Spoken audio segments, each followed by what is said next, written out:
Today we're going to look at writing lists. In Python, a variable must be assigned an initial value, initialized, in the statement that declares it in a program. Otherwise, the interpreter will report a not defined error. Very important. And we're going to go straight into this program and show how do we make a list in Python. First and foremost, we can look at multiple variables which can be initialized with a common value in a single statement using a sequence of equals to assignments. And this becomes very clear as I begin to demonstrate. For example, to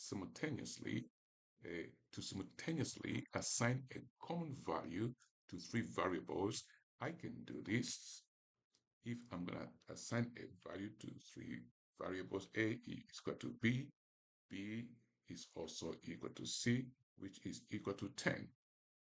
So A, B, C all equal to 10. Alternatively, I can do it the other way around. I can, for example, use commas A, B, comma C, C, and the last one will be equals to 1, comma 2, comma 3. So Python understands this. So A is equal to 1, B is equal to 2, C is equal to 3. Or you can use the one above if all of the variables have the same value. Okay, so Python does understand this. So we want to make a list that will look something like this. Okay, so a list is created by much like any other things that you want to put together. So when you have values inside a list, they must be separated by a comma, and the outside should be the square brackets. Say, for example, this is a list. Let's call it, these are numbers. You can call it anything, equals the square brackets. So inside I have 0, 1, 2, comma 2, comma 3, comma 4, comma 5. Okay, I can have 6, 7, whatever it is. Okay, I close. That is a list. Inside here, they are separated by commas. That is a list. We can also do the same thing for, I beg your pardon, for strings. For example, we can say months. Okay, this is a list of months, which is a string. So we can say the same things. Let's say, because it's a string, you're going to put that in quotation mark, January. Okay, January. Can you see that? And with the same rule, you split with a comma, February. Okay, March, etc. So what's important, if it's strings, they must be in quotation marks. A Python understands that. These are lists, but now how do we generate this in a program? So let's go and get started and show some tips. So I'm going to make those ones a bit of history and executable, because we want to write this Python code to show how we can generate a list. The best way to learn programming is to practice more and more. Okay, we're going to look at a list of free elements containing string values. Let's say the quarter of a year. The quarter of a year has the following months. The quarter of a year has the following months, just like I demonstrated before. January is a string, and Python interpreter is intelligent. The moment you open the first quotation mark for the string, the second one is opened because it knows the sequence. Can you see that? Then you have February, and then I'm going to put a comma outside there, and let me open another one called March. So sometimes Python interpreter helps you to do the job. Now, this is simply a list made. If I run this one, nothing will appear. It will simply say success. Code execution successful, if you can see on the side here, because there is no output element to show visualization.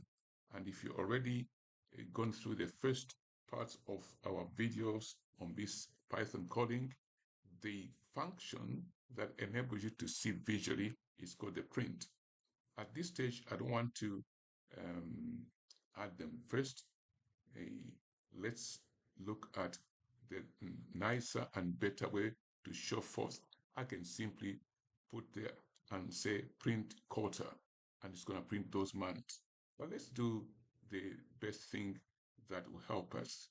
So we're going to add a statement individually to display the value contained in each list. We want to display January on its own, February on its own, and March on its own from this list called quarter.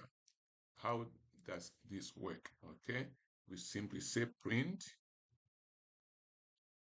and you know the print by now, you must be an expert. Print first month. This word, this sentence is variable. You can say anything. You can say, tell me the first month. So here is the now important part. Once you have that in quotation marks, that will display. Now we need to display the function list. It's quarter. Okay, quarter. Quarter is now going to call that one. What's that one is actually all these elements or members of the list. We want to print the first member of the list, so we do, and the index is 0. Now, if you've done the theory part of lists and indexing, 0, the index starts with 0, 1, 2, 3, 4. So in the 0 index, the number or the member which is there will be displayed. Okay, because you might get confused. How come it's 0 and there's no 0 there? This is a list. The index 0, the first letter or member is January, and so forth. Now you can guess what it's going to be for us to print February. So what you're going to do, you copy that statement pretty quick and paste it and paste it 3 times. So here now, the next month to be printed is in the index 1. So we're going to say second month. Are you following this? Perfect. You're going to say third month. Yeah, third month. So if you said month, it's going to be second there. Now, when we say print or run the code, it certainly should display the first month. Let's test it. There you go. The first month, January, second month, February, third, etc. So you can have an idea how you can create a list. You can do this for anything that you want to code in and you want to present the lists.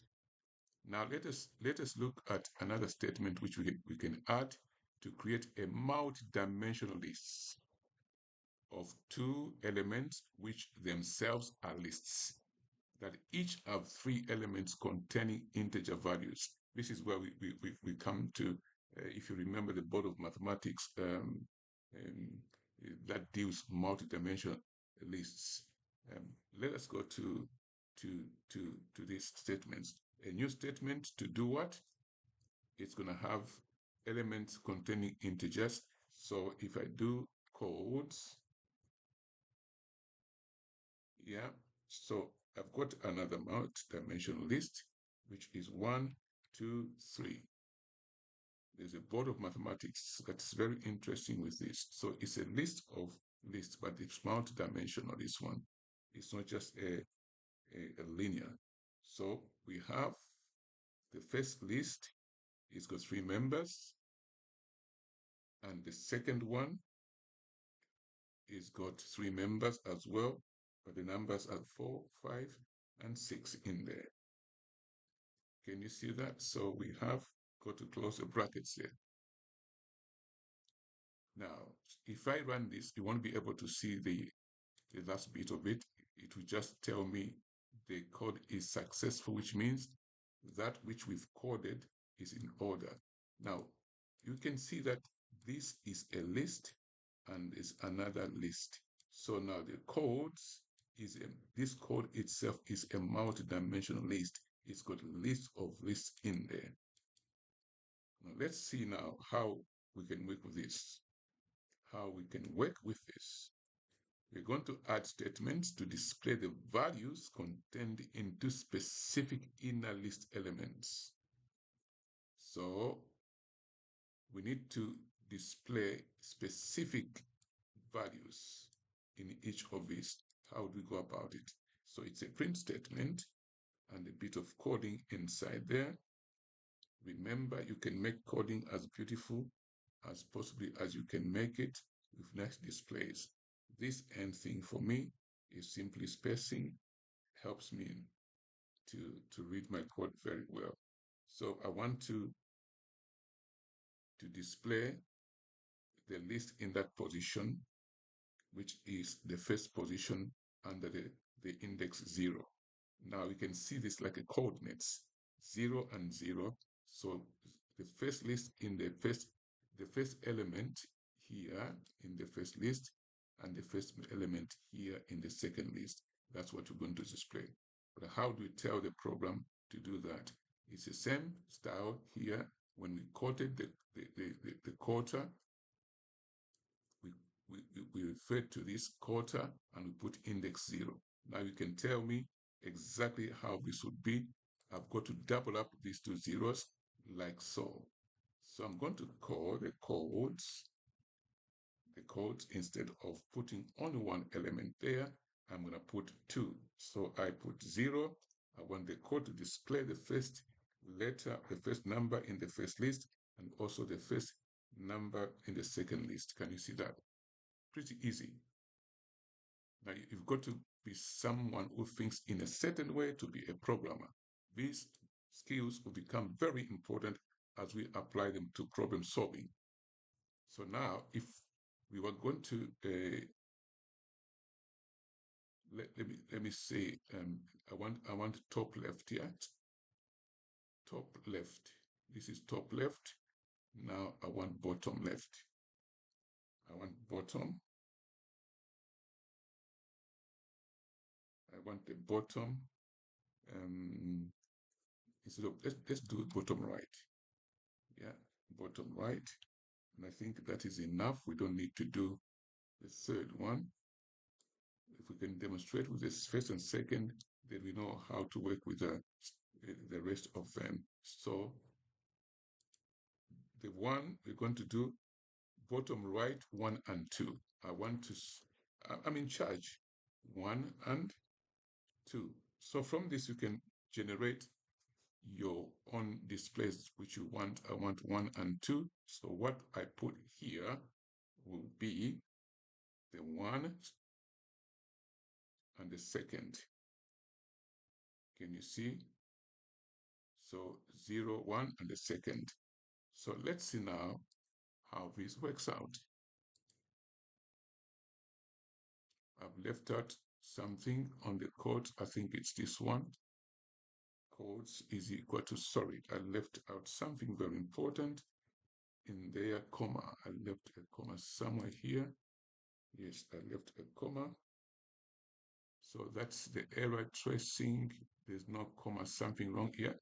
So I've put a call, so that's a full stop. The programming is interesting because it does actually show you where you've gone wrong. So since I copied that from there, I must put a comma there. And I must put a speech mark over there so that things look as they should. So let's see. Yeah, that is correct now. It should work. There's a comma there, and over there is the first square bracket, and that. Okay, that should work. Let's try it again. There we go. Okay, so bottom, top left, top left, top left. What we have in the top left, it is the 1. Top left is the 1. Yeah, so there's on one element in there, which is 1, and that's what we expect. Then here, what is at the bottom left, bottom right is 6. So this code, if you draw it on the paper mathematically, they actually 1 is on top of 4. Yeah, 2 is on top of 5, 3 is on top of 6. So it is a 2 by 2 array, this one. If you want, there's a board of mathematics I wanted to mention to you. It just slipped off my mind. So this is how you work with lists. Now, there's something that we can do to this. We can add a statement to display just one character of a string value, one character of a string value. How do we do this? We're going to do this from the first part. One character of a string value. What are we looking at to display here? If we want to display one character of a string value, meaning if I've got January or February itself, I want to display just one character, or E or U or F, any character. How do we go about that? And this is what we do. Displaying one character of a string value. Now you might say, why bother with all these skills? When it comes to programming, there are complex problems that a programmer must solve.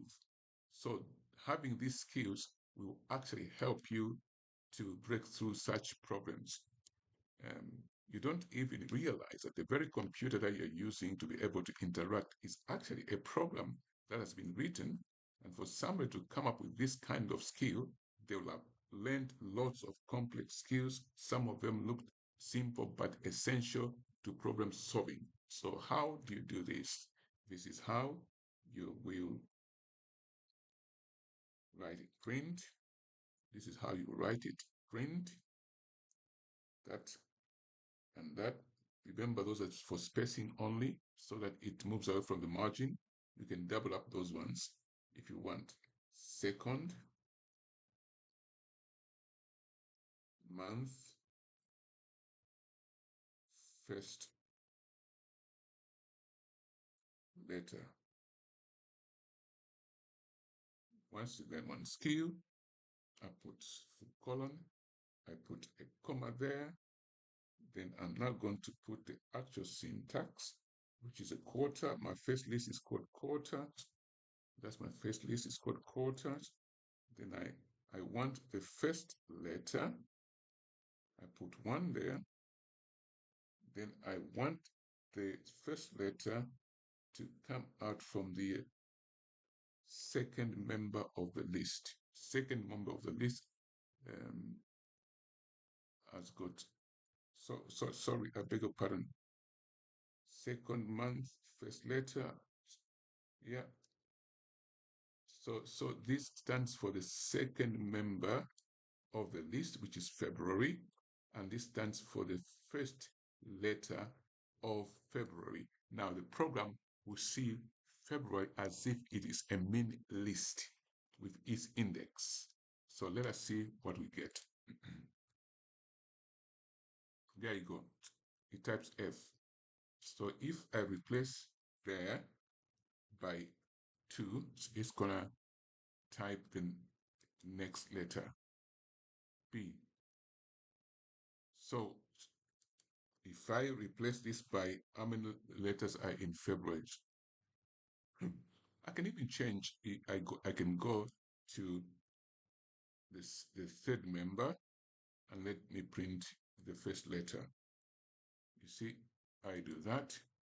Yeah, March is the first letter. So if I want to go to 1, it should print A, March, A. There you go. So it's a very interesting skill as you develop it. So you'll have to change this writing if you code for that. I just wanted to test how this works. So we go back to the same example that can match up with our writing. So you can vary here. You can copy this and paste several times and change what you want to do there. So once we run this, we have the manipulation of our lists. We make a list and we also manipulate it. So we're gonna end here, I beg your pardon, and then the next session we engage in, we'll be looking at more on lists. How do you actually manipulate lists? That's going to be our next session. Thank you very much.